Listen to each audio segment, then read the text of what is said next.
The information provided on lifeinterruptedradio.com is for educational purposes only.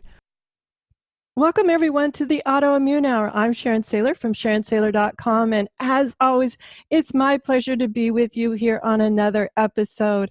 Oh my gosh, I think we're closing in on 250 episodes. Isn't that awesome? That is awesome. And I have met the most amazing people, you in the Courage Club community for sure, as well as all of the outside experts we've been bringing in to be part of our community as well.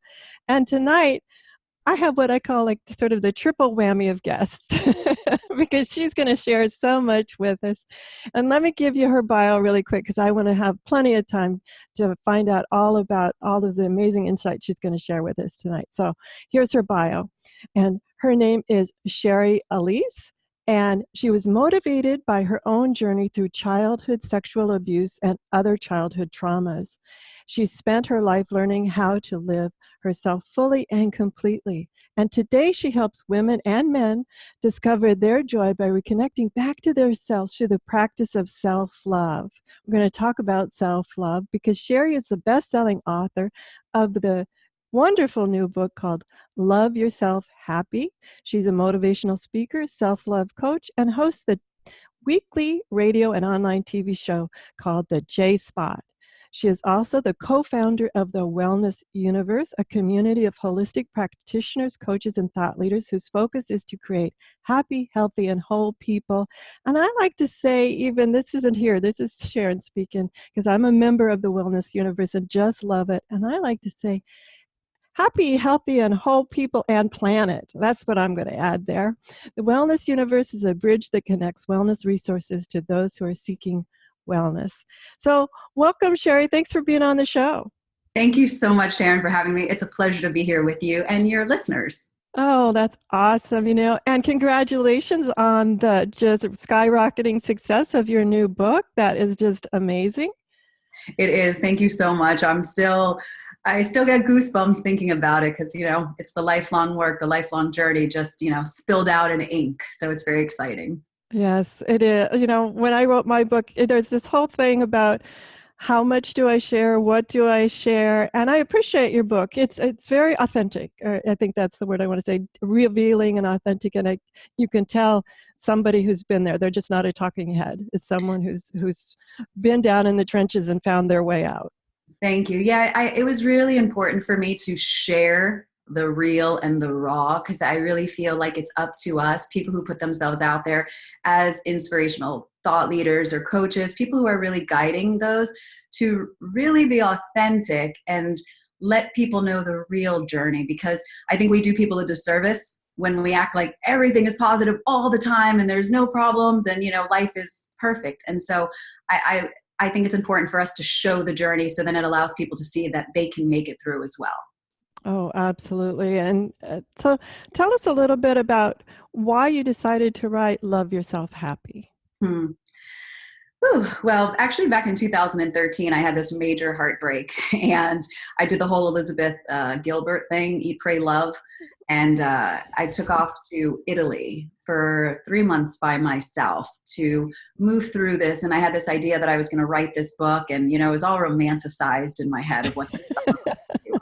Because I live my life by movies.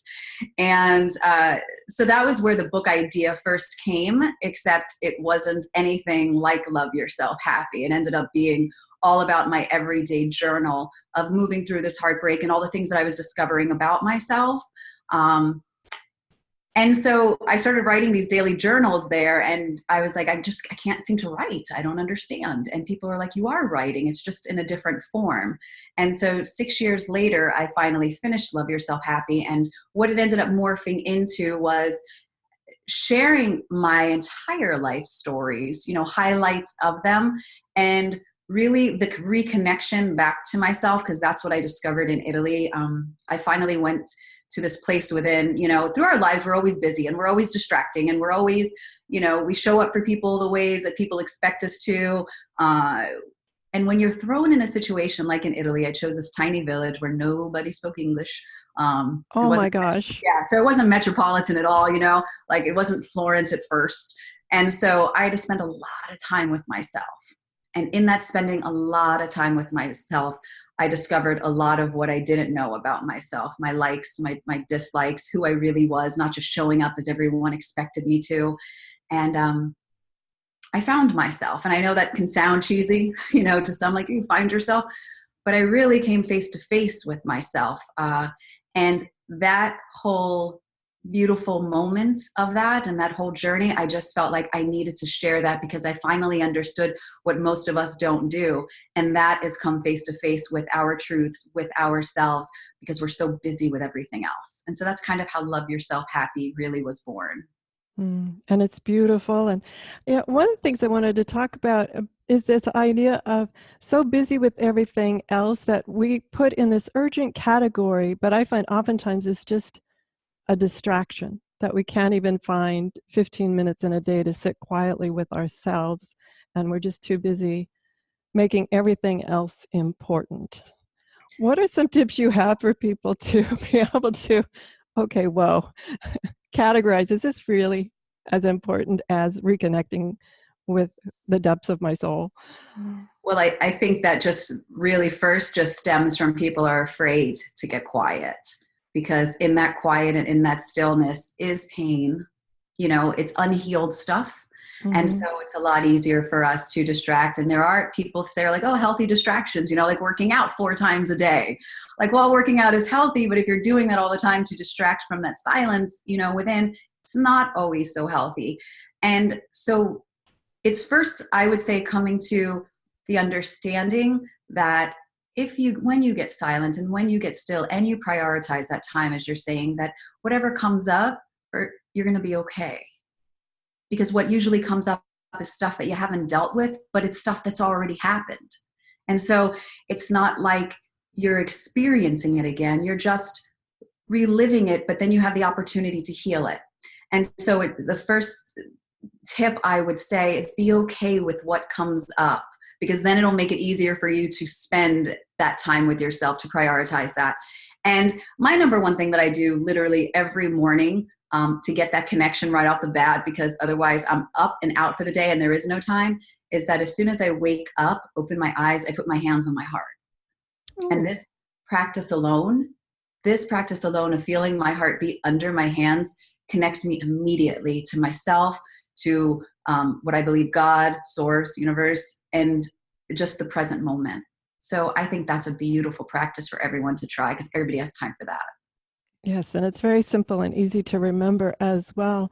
And another thing that's easy to remember is when I'm in those quiet moments, I find that at first it was true that it had passed, but gosh, it still felt really real. And I had little Post-it notes on this little bench that I have in my room. And it was just like, this too shall pass. And then I had, you are okay, you are whole, and little reminders. So if I felt overwhelmed in the moment, as you mentioned, sometimes it feels like you're reliving it, that I could open my eyes and there were these reminders. Oh, that was the past. This is the now. That's not happening. Right. And bring myself back to center. Yeah, and that's a beautiful thing to do, because some people do get stuck in that. And here's the thing, it's not like you want to brush past it, because that's where most of the challenges or issues come in, is from the brushing past, is from the pushing aside, is from I'll deal with that later. You want to be able to face that stuff, but you do so with love, and you do so with kindness, and you do so with compassion for yourself. And so whatever does come up is okay, and there is that I got you. I believe so much in self-talk and self-love. When I say self-love, there's lots of different areas of self-love, but this self-compassion, kindness, and talk is such a beautiful way to help yourself move through something the same way you would do with a child or a best friend. The ways we show up for them, that's the way you show up for yourself. I love that. And just for the listeners, check in with past shows from Sarah Payton, where we have a couple of ones where she talks about your resonant self, and she has some very specific language that she uses to talk to that inner child or the inner wounded part of us. And some of the ones she uses, Sherri, I just love, and this is one of my favorite ones, is when that moment comes up and it feels like it's happening all over again. I begin the phrase of, no wonder. Of course, it was scary then. And now's the time to deal with it so it's no longer scary. But this whole idea of using no wonder, of course, it's so reaffirming that it's okay. It's okay if these thoughts come back and temporarily overwhelm us until we have a chance to begin to talk ourselves back to that place of what I like to call the observer position. That's so beautiful. I love that. I actually just got emotional as you said that, because that no wonder, that affirmation for our inner child, that's all we ever needed to hear. You know, as a young child, being sexually abused, which happened in 1981, you know, I often say no one was talking about it. Oprah wasn't out at the time talking. So my family didn't understand how to deal with it. And so one parent didn't talk about it at all, which then I took that in as they were ashamed of me.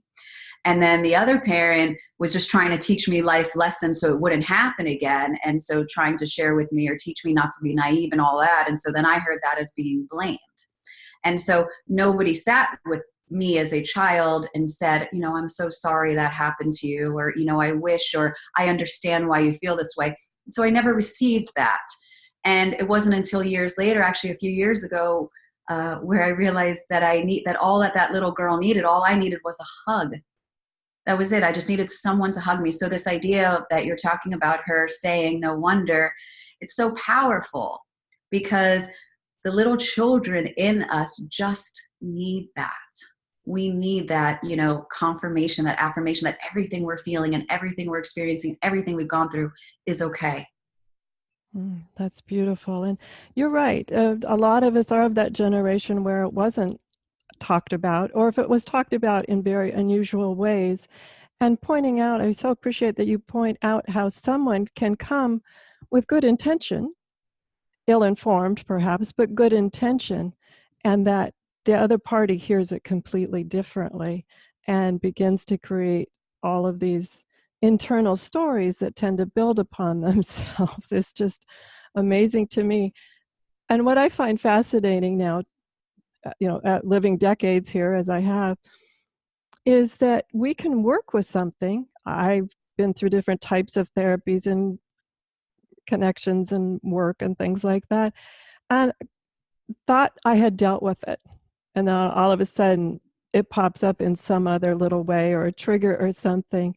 And how do we deal with these kinds of moments where we go, doggone it, why is that back? I thought I had dealt with that. It's perfectly normal. I think we all do. And for me, all that shows is like, oh, there's the gift. That's the gift there, is that just means that you haven't finished healing it yet. So instead of, you know, getting into that, because I did it too. I thought I dealt with this. You know, I put the man in jail. Like, you know, I stood up in a courtroom and I testified against him and he went away. Like, I thought I was all past this. And then when I found myself in the corner of my shower on the floor, like sobbing uncontrollably, reliving that moment, I realized, oh, I hadn't dealt with it. And so I think it's this idea of being, again, compassionate and loving with yourself and saying, what is it that you need from me? How can, you know, what are you feeling? How can I help you? So instead of being upset with ourselves that we haven't figured it out yet, what about just saying, what more do you need? What can I give you? How can I make this better for you? That whole dialogue with yourself leaves your inner self in that position to want to open up, to want to trust, to want to fully put the truth out there. And then in that putting the truth out there, that's when you're able to hear it, acknowledge it, and love yourself through it. Mm. Now, tell us a little bit more of the process of self-discovery as you went through it. So we've had these opportunities to talk to our inner child and to allow ourselves to relive it and then get to that place of self-compassion. What are some other things that you discovered on this journey that you were just like, wow? Well, there's been so many wow moments. And I love that wow, because I feel like we already have all these answers, you know, and it's just kind of waiting for us to step aside and allow it out, you know, to get out of our own way kind of thing. And as I mentioned before about this whole hug thing, this is another practice that I do in addition to the hands-on heart, is that day in my shower when I was like crying and not understanding what was going on, I heard the little girl in me say, I just needed a hug. And so then I heard after that, so give her a hug. And I literally wrapped my arms around myself and I hugged myself. And in that moment, I allowed myself to heal what that little girl needed. And so I've done that every single day for the last year and a half. There isn't a day that goes by that I don't hug myself. Because I'll never be able to go back in time and give her what she needed then, but I certainly can make up for it now. And so I think in the listening to what it is that we need and gifting ourselves with that, whatever that is, those are the big aha moments, for me. Those are the big wow moments, because nothing is too late. Nothing is too late in the things that have happened to us to be able to heal those things. I love that. And the wonderful thing that came to my mind as you said that was this idea about giving us what we need, and I'll say believing it when you hear it, because whatever the adult mind, rational mind, whatever you want to call it, one time I heard that I needed a pat on the back. And I had a dear aunt growing up, and one of the ways that she would console you is sort of patting you on the back.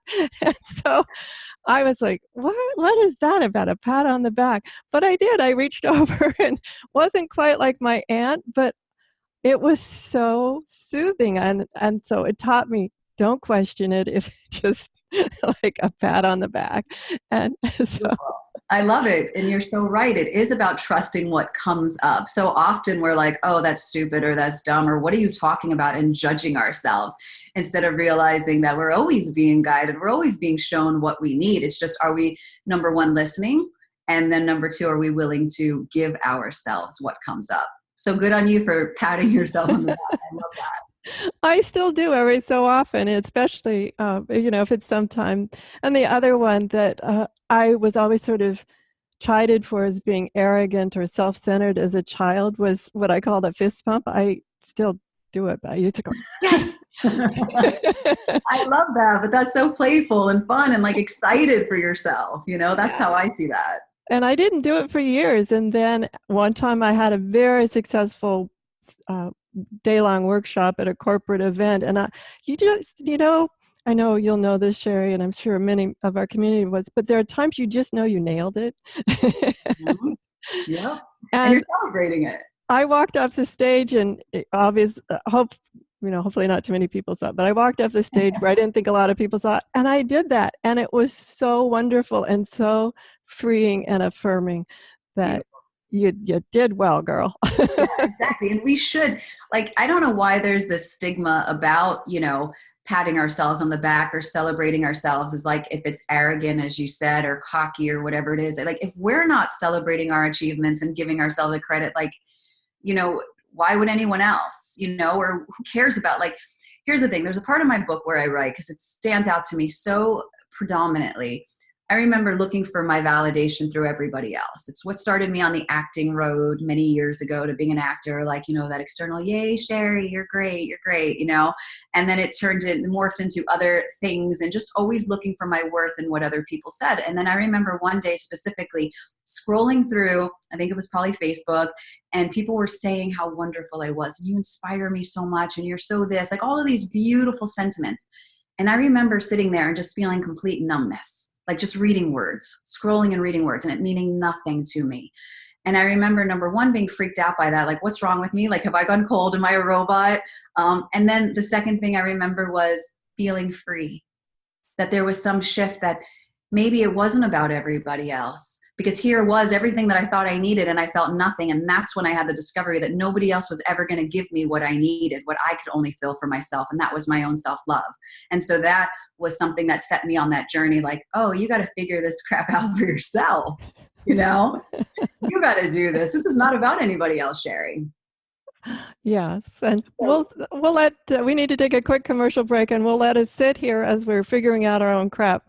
And we got a couple of minutes here, and when we come back, we're going to talk more about this idea of self-love and actually how do we put it into daily practice, because that's the whole key. So, everyone, we'll be right back. Welcome back, everyone, from that quick commercial break. I hope you had time to sort of sort through some of the things we've been talking about and just, let it bubble up. That's how it happens. you can't force this stuff. And so we're here talking with Shari Alyse, and she's the author of the wonderful new book, Love Yourself Happy. She's a motivational speaker, self-love coach, and hosts the weekly radio and online TV show called The J Spot. And she's also the co-founder of the Wellness Universe. And Shari, I wanted to jump right back into this idea about sometimes people try to force it. Like, I should remember, or we did talk about I should be over it, but there's also this idea of, well, I know there's something. I mean, there's got to be something, a type of thing. And they try to force it up. What did you find on your journey that allowed you to find this space and grace to just let it happen? Well, I was one of those forcers. So, because I had done so many self-help workshops, and I was like the girl that was in the self-help part of the bookstore, like when it was self-help or psychology, whatever it was, like back in the day. And so I knew that I was holding on to stuff. And I knew that intellectually, I knew that there was all this stuff that I was supposed to heal, and that was probably making me overeat and choosing bad relationships and men. Like, I knew it all logically, but I didn't know how to get in touch with it. And so I kept doing all the things that everybody says you should do in this world, and, wellness modalities and, positive affirmations. And so I was the girl I still am the girl with the smile, but now it's actually genuine. But I mean, I was the girl, with all the positive, shiny things to say and lifting everybody up. And yet there was this sadness within, which I wasn't in touch with the sadness because I wasn't allowing myself to feel. And so this idea of forcing things, the only way that I stopped forcing was when I actually started meditating. And I'm one of those people for years who said, I can't meditate because my brain never quiets itself. It's always going a million miles a minute. And it was really hard for me to quiet it down. And so I just gave up on this whole meditation thing. And it wasn't until a couple of years ago where I had some health issues, which is always amazing, of the things that actually make us dive deeper into ourselves, whether it's, losing our career or a spouse or some, or a health scare. And for me, it was facing this health thing that the doctors had no idea what it was. And I was super scared, and somebody said, try meditation. And at that point I was just like, okay, what do I have to lose? And I finally was able to stop forcing and allowing, because what I felt was just this stillness and this connection and this touching of my soul. I can't really explain it except that in and of itself, because I had stopped with all the blocks and the barriers because I was desperate, and so I just sat in allowance of this. And in that, sitting there was this beautiful thing that showed up, which was me, and this beautiful connection to everything else. And that it's a hard place to get to. It's a hard place when we're so much in our heads and in our minds, which so many of us are, and the forcing, and I know that I should do this. And it really was just the surrender of what something's supposed to be and just allowing it to be. That's beautiful. I love that. And that surrender part for me was my diagnosis as well. And it's a shame that it sometimes takes tragedy or things like that to get us to stop and reevaluate. Encouraged you that listeners, that if you're not there yet, listen up. Please listen up. And try it beforehand. Now, one of the things that we've talked about in this dis-ease that happens, and there's a lot of studies out there that's showing that childhood traumas, even adult traumas, PTSD, things like that, and they're finding that they don't have to be big traumas either. This is fascinating to me. Like, we're thinking, maybe we're minimizing our trauma, and we're like, it wasn't that big a deal. They're finding that doesn't have to be, if you're saying, well, it wasn't that big a deal, it obviously is to you. And to explore those opportunities, because they're finding that these traumas can begin to create unbalance and dis-ease within the physical body. And oftentimes that's the part that the medical professionals, the Western medical professionals, are just absolutely befuddled about.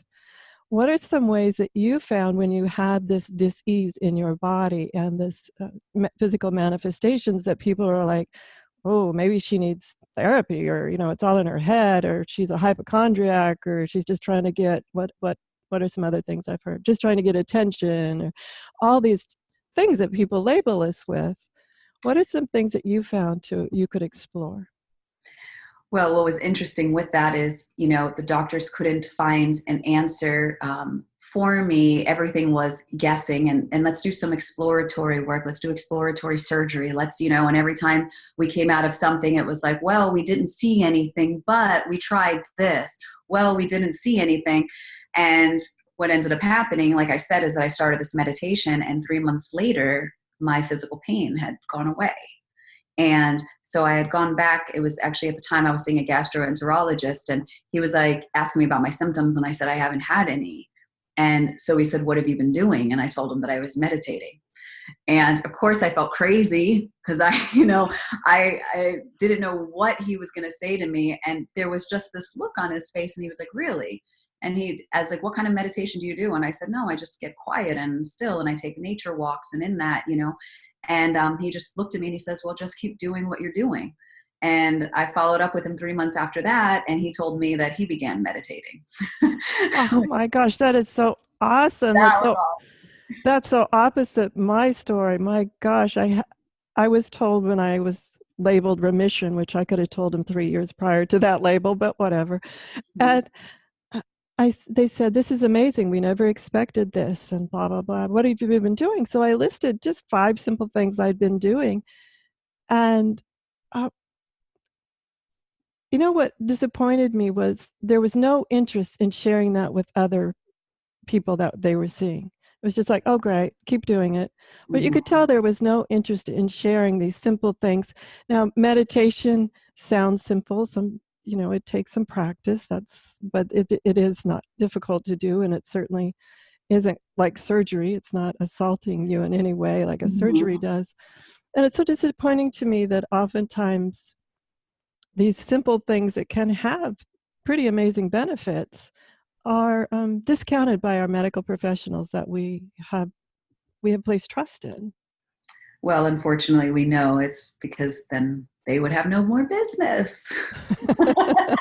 Yes, I guess there's not a lot of profit in meditation as a medical professional. So. Yeah, not so much. I was very blessed to be able to have a doctor that actually listened to me. And, one of the doctors, of course, there were other ones that wanted me to stay on pills and do other types of things, but this particular doctor was intrigued by what I had said.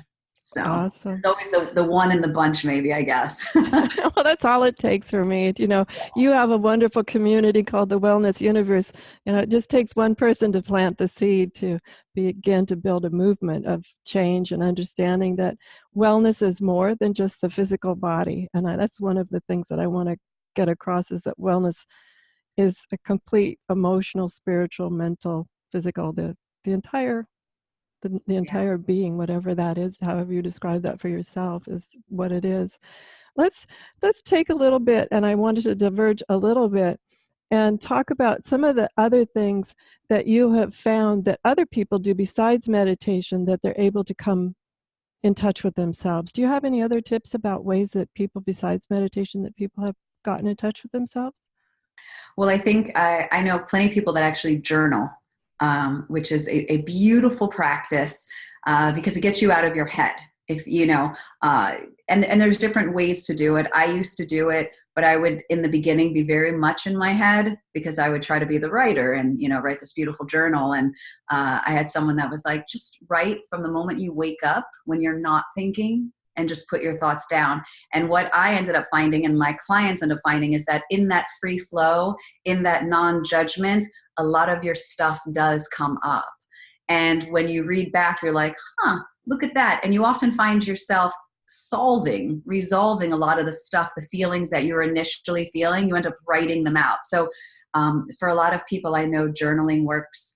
There's like tons of different wellness modalities. I mean, just being in the wellness universe alone and seeing people that work, and this is going to sound woo-woo to some, like the whole ancestral clearing thing. There's been some science behind it. Was just recently out about the stuff that we carry from our own ancestors, emotional stuff, and then of course physical stuff, and the clearing of that people are actually healing themselves of long-term physical issues, and then even stuff like anxiety and depression and all that from doing this modality that I smile about it because I know how cuckoo it could sound to some people, but I've seen it work. So ancestral clearing. I mean, then of course there's always, things again in that field, Reiki. I mean, there's so many different ways that people can learn to get in touch. But for me and for the people that I teach, besides meditation, because I know not everybody can do it, it's that dialogue again, that just asking yourself the questions. What do you need from me? How can I show up for you today? How can I love you more today? I love that. I love that. And just a side note on journaling, I've shared this on the show before, but when I journal, I write on the right-hand side of the page is today. I leave the left-hand side blank. And then I go back. Some people like preset times. I'm not that systematic, but then I go back and I write what's changed. I'll just pick a page and I'll read it like, wow. And I'll write what's changed. And I find that helpful in me seeing patterns. And are they repeating patterns? Mm-hmm. And also just that this too shall pass. Wow, look at how far I've come. Another time for a pat on the back. Look at how far I've come. Well, yeah, that's amazing, because that's actually what really progressed me forward in my life, is this whole hindsight thing. I started realizing that all of these challenges that I was having in my life, like all of these, as people would deem negative or, things that would show up, and I would see how my life worked out better in the long run. Like why that guy that I was engaged to and cheated on me. Because many years later, I ended up meeting the man I was supposed to. And so in looking back at all of these past things that happened, I started realizing like, oh, maybe we don't have to wait for hindsight to see the lessons. Maybe we can learn to trust in the now, so that when these things show up in our lives, whether we understand them or not, that we actually have faith and trust. And I know that's hard for some people because it's blind, but to say, okay, I don't know why you're showing up, but I trust that there's something bigger and better here for me. And then instead of fighting our way through it, we accept what is, and then we're able to move through it without being beaten and torn up and bruised. Yes, I love that. Yes. Another thing that came to my mind too when we were discussing all these modalities is some will work for you and some won't, and that's okay. I'm thinking of one where I was mentioned, I went to this wonderful woman who deals with energy and taught me some very fascinating things, and most I could use, but one just didn't seem to work for me. And she kept singing its praises. I'm like, it didn't work for me. And then it was 3 years later, I meet another amazing energy person, and they say, oh, well, then the opposite of that is this, try that. And I tried it, and I went, oh my gosh, that works. Okay. So just because it works for you or someone else, we're all absolutely different beings having different experiences. Yep. And as you said, it's all okay. You try things, and if it doesn't work, it's not like you're in any worse position for trying. I personally think our own energy of the willingness to want to heal and the willingness to bring stuff up, that we've already put ourselves on that path and that trajectory of healing, like just because we've allowed ourselves to show up. And that's the thing that I always tell all my clients and everybody is just keep showing up. Just keep showing up for yourself. That's it. Show up for yourself with love, show up for yourself with joy and with kindness and compassion. And what will happen is that you'll end up liking yourself a lot more, that you're just going to naturally start to feel better. You're going to naturally start to move through the world better because you know that there's someone who has your back, and that person is you. My goodness. And we're up against one more quick commercial break. So take the next minute or so and just bask in this place of that you have your back. Spend some time during this quick commercial break just enjoying that, basking in that. We'll be right back. And I wish you guys could be listening in on our commercial breaks too, because we were talking about wonderful words. We were talking about, how good some things like bask feels. I just want to bask in that feels. And I'm such a word nerd, Sherri. I really think that the way we talk about ourselves, both not just internally, but externally, create our environment and allowing ourselves to use words like love myself or bask in that, or even just sounds like, ooh.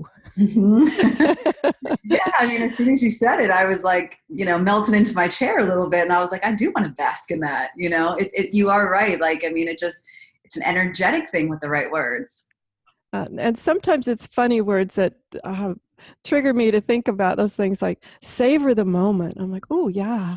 Sometimes somebody called me deliciously funny, and at first it was like, kind of what? And then I just went, oh, that's so wonderful. You're kind of inspiring me right now to use more of these like adjectives, these great words.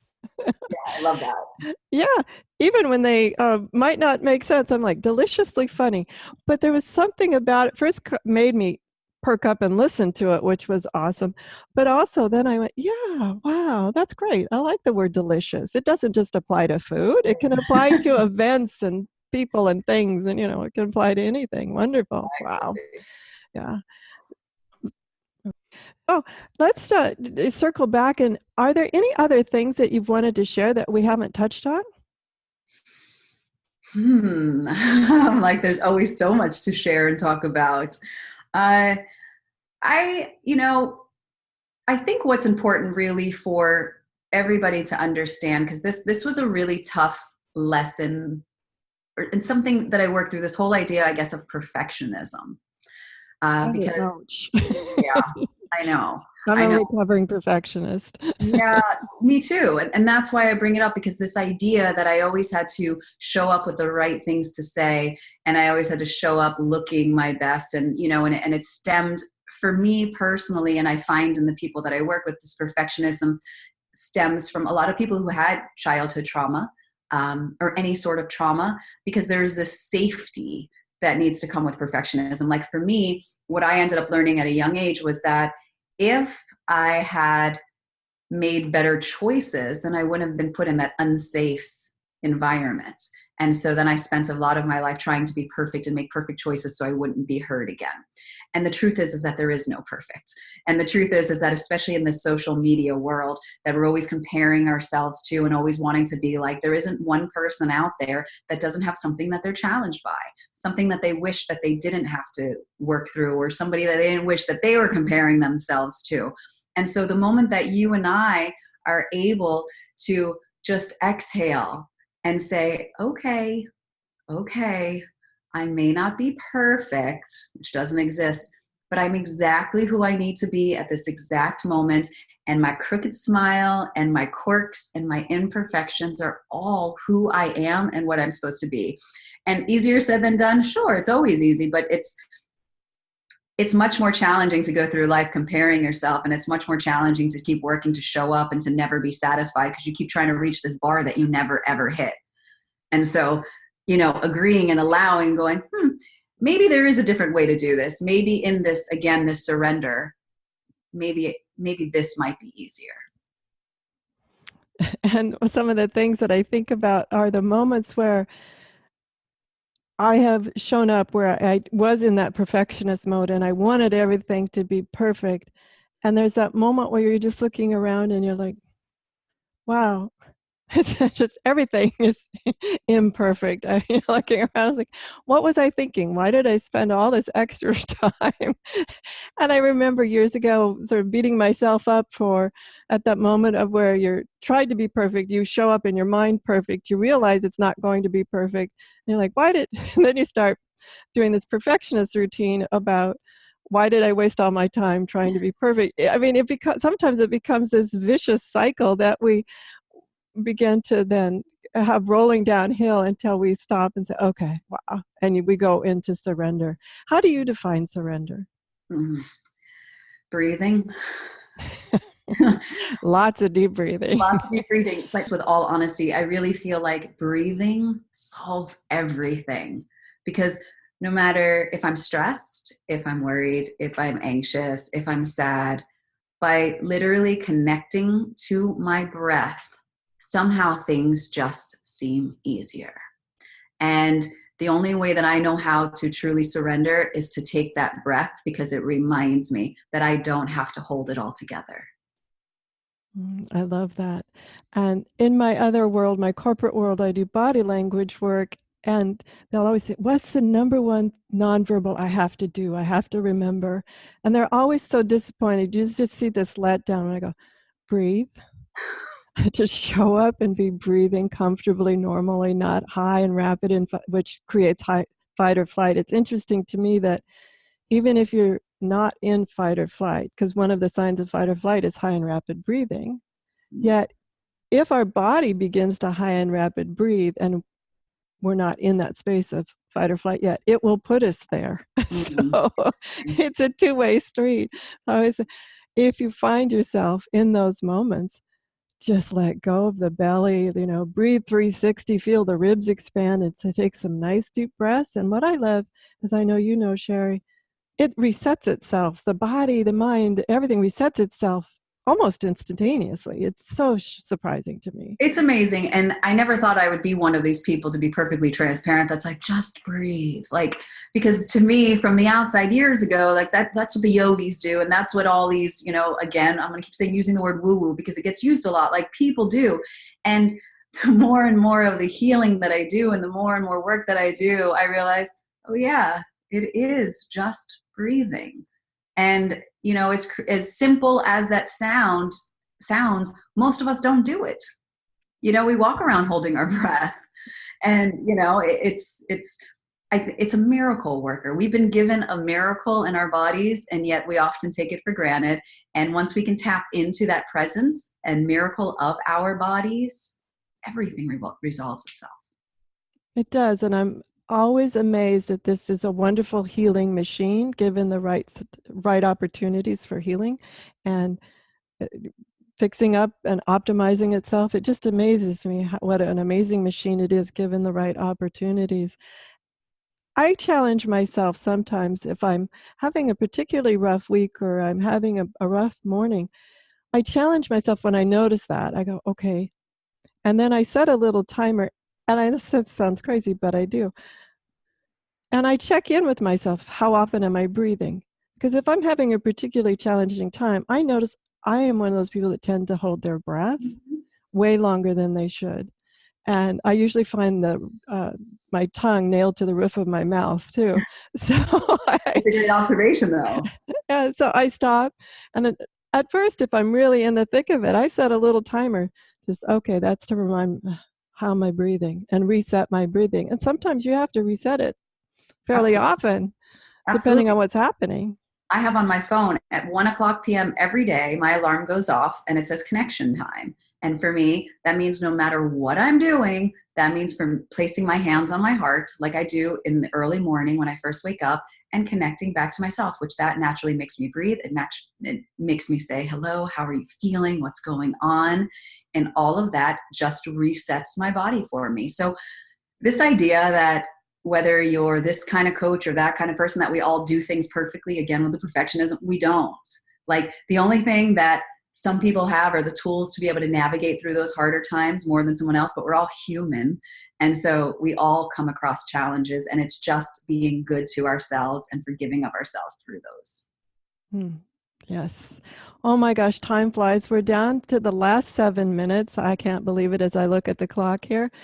Any final thoughts, and then share with us where we can get your book and about the wellness universe?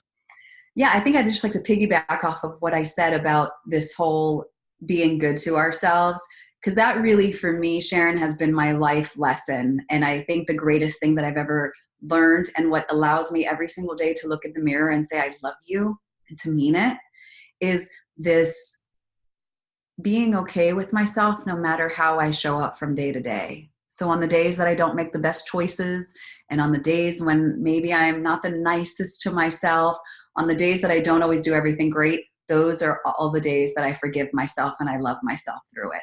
And that self-love is what will carry us through everything. So I just really want to encourage people to go easy on themselves. And you can find my book on Amazon, Love Yourself Happy, A Journey Back to You. You can always connect with me on my site, which is ShariAlyse.com. And then, of course, also find me and tons of other amazing wellness practitioners at thewellnessuniverse.com. That's awesome. Tell us a little bit about the Wellness Universe, if you would, because I am a member. I'm letting everybody know I'm a member, and I absolutely love it. But let's hear it from one of the co-founders exactly what it is.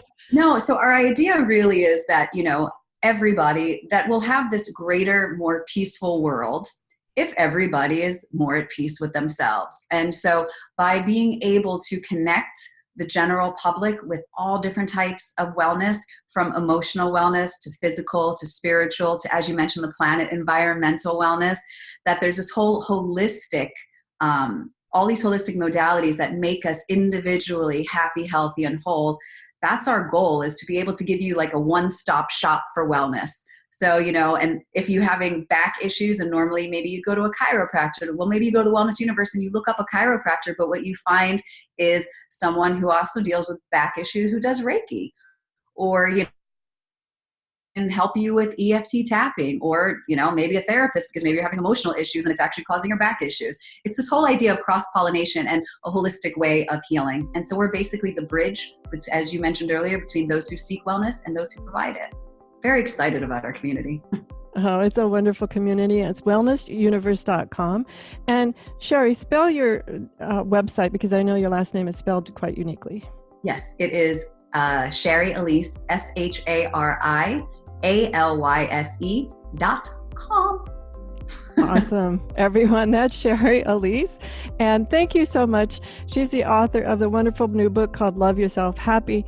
And appreciate you being here and sharing all the wonderful things that you've learned on your life journey. It's so important that we share these things, because each time we get a new piece of our puzzle or a new insight, a new aha, we can go, oh, I'll give that a whirl and see how it works. And oftentimes it works awesome.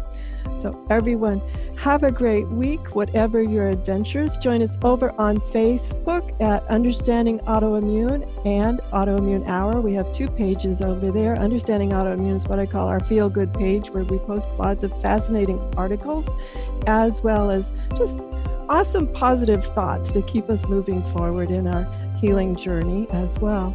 And also over at Twitter, Understanding Autoimmune.